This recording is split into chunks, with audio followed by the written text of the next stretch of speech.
Bonjour à tous et bienvenue sur IQ Invest pour la deuxième vidéo du concept le portefeuille parfait. J'avais fait la première vidéo il y a quelques semaines sur la chaîne où c'était vraiment sur toutes les entreprises du monde entier où on essayait de sélectionner la meilleure entreprise par secteur. Donc je vous encourage à aller la voir si vous ne l'avez pas déjà vue et aujourd'hui on va faire la version spéciale PEA. Et juste avant de commencer, je vous rappelle que cette vidéo est présentée à des fins éducatives. Uniquement, ce n'est pas un conseil en investissement. Les investissements comportent des risques de perte en capital et vous êtes tous entièrement responsables de vos décisions d'investissement. Le concept donc, c'est que nous allons essayer de créer le portefeuille parfait mais version PEA puisque j'ai déjà fait la version normale au mois de décembre et vous avez été nombreux à me demander de faire une version PEA. Donc c'est chose faite, il y a 11 secteurs en bourse. Nous allons donc tenter de trouver la meilleure entreprise pour chaque secteur. Donc il y aura 11 entreprises dans ce portefeuille et nous allons prendre les secteurs dans leur ordre de pondération dans le MSCI World que vous voyez à droite.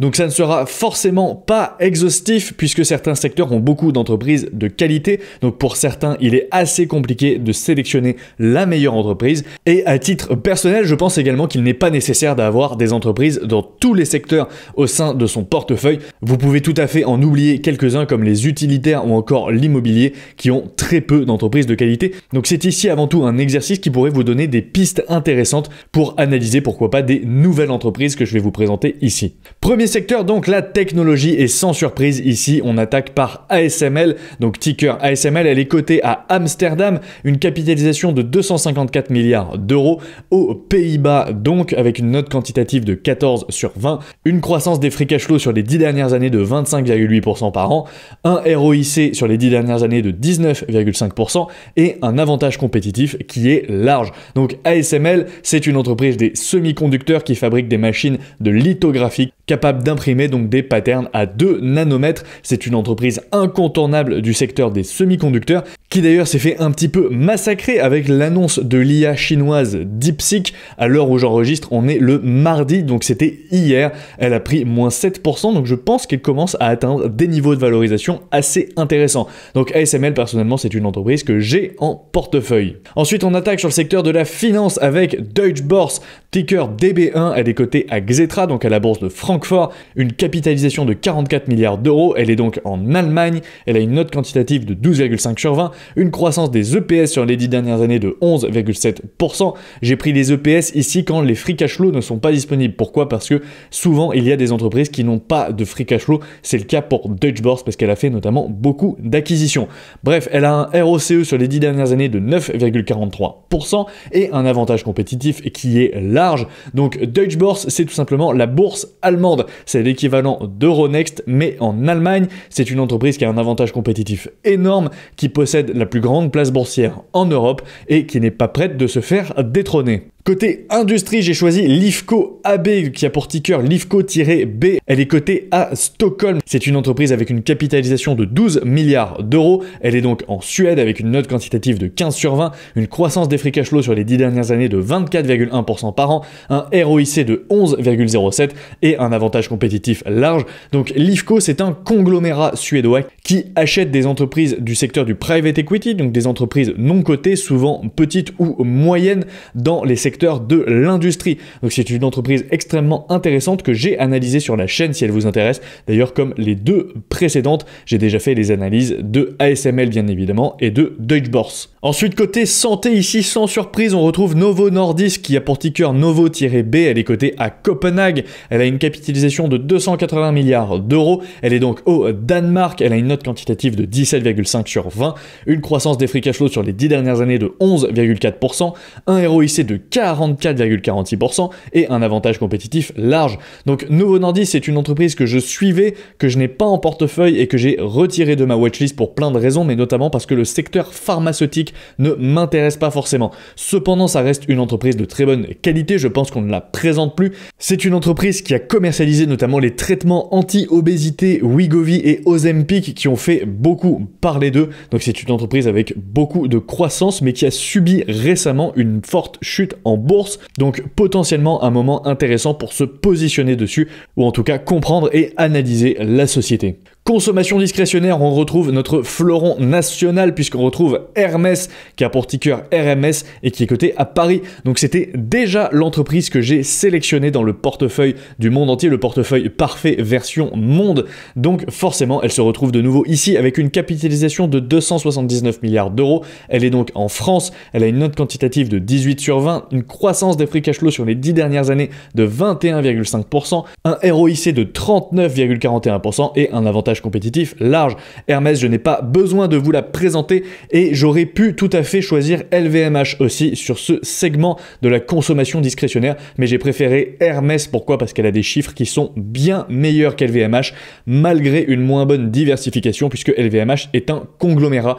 Donc ici, je pense que les deux se valent, les deux ont leurs forces et leurs faiblesses, donc ça sera vraiment à la discrétion de chacun. Au niveau des communications, ici, j'ai choisi Bahnhof AB, donc une entreprise que vous ne connaissez probablement pas et qui, je dois dire, m'a pas mal intéressé quand je l'ai découvert. Donc c'est une entreprise suédoise qui a pour ticker BAHN-B. Elle a une capitalisation de 3,6 milliards d'euros, donc plutôt une petite capitalisation. Elle est donc en Suède. Elle a une note quantitative de 15,5 sur 20, une croissance des free cash flow sur les 10 dernières années de 16% par an, un ROIC de 18,63% et un avantage compétitif petit. Donc c'est toujours mieux que rien. Elle n'a pas un avantage compétitif large, mais c'est la seule entreprise en Europe qui ressort dans le secteur de la communication. Donc globalement, Bahnhof AB, c'est un fournisseur de services internet, donc c'est un peu le Orange suédois. Ensuite, dans le secteur de la consommation courante, on retrouve L'Oréal, un de nos fleurons nationaux également, avec pour ticker OR, elle est cotée à Paris, elle a une capitalisation de 192 milliards d'euros, elle est donc en France,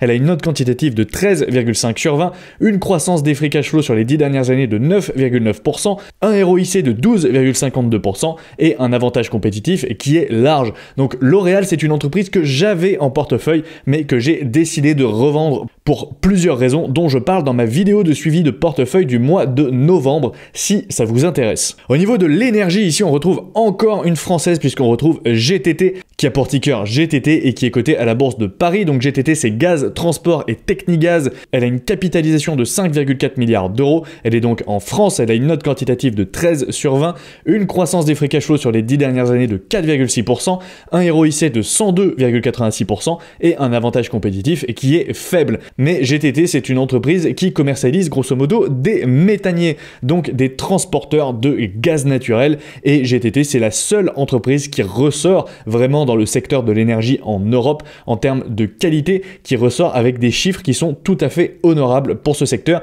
J'ai déjà fait l'analyse de l'entreprise sur ma chaîne si ça vous intéresse. Pour ma part, elle ne m'intéresse pas pour plein de raisons, notamment parce que je trouve qu'il n'y a pas assez de croissance, mais aussi parce que l'avantage compétitif est beaucoup trop faible. Et vous allez me dire, mais Hugo, comment tu fais pour trouver toutes ces entreprises à chaque fois? Eh bien tout simplement, j'utilise le screener de l'application IQ Invest. Vous trouverez le lien en description et je vais vous faire une petite démo rapide pour vous montrer comment on peut trouver des entreprises de qualité très simplement. Ici, vous voyez qu'on est sur le screener de l'application et qu'on a plus de 13 300 entreprises du monde entier. Donc on a vraiment de quoi faire, on a beaucoup de choix et on va aller ici dans les filtres et on va sélectionner premièrement PEA et on va mettre vrai pour avoir uniquement les entreprises qui sont éligibles au PEA. Ensuite, on va ajouter ici un deuxième filtre et on va aller dans secteur. Et on va mettre par exemple le secteur de l'énergie. On va mettre l'énergie ici et on voit toutes les entreprises qui sont triées par capitalisation. Et on voit sans surprise que la première est Total Energy puisque c'est la plus grande pétrolière européenne.